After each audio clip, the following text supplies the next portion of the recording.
মঞ্চে ভূমিষ্ঠ আমন্ত্রিত বিশেষ অতিথিবৃন্দ এবং মনির খান সংসদের সদস্যরা, সম্মানিত সদস্যরা, আসসালামু আলাইকুম। মনির খান সংসদের প্রায় 2 যুগ হতে চলল এবং মনির খানের গায়কীও 28 বছর নামন হয়ে গেছে।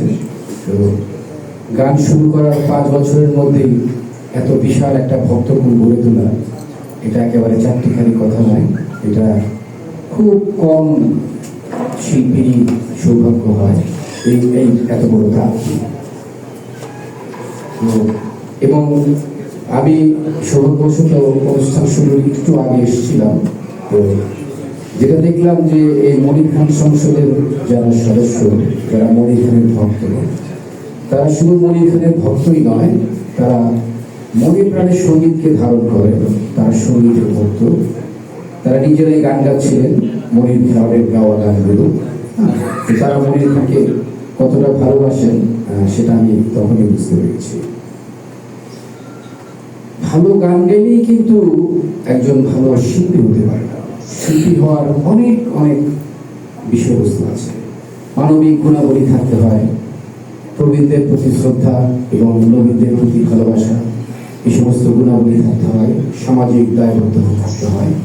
এইসবই একজন শিল্পীকে কালজয়ী করে তোলে, মানুষের মনের গভীরে তার স্থান তৈরি করে দেয়।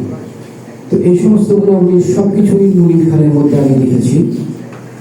মনির খানের এই সমস্ত গুণাবলী তাকে গায়ক থেকে শিল্পী করে তুলেছে এবং আমি আশা করি মনির খান আরো দীর্ঘ সময় আমাদেরকে গান শোনাবেন। তার ভক্তকুল আরো বাড়বে।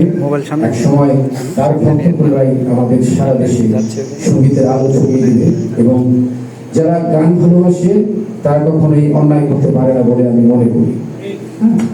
তো সুতরাং মনির খানের সুস্বাস্থ্য কামনা করছি।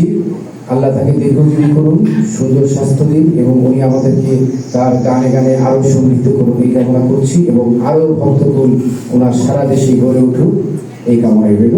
সবাইকে অনেক ধন্যবাদ।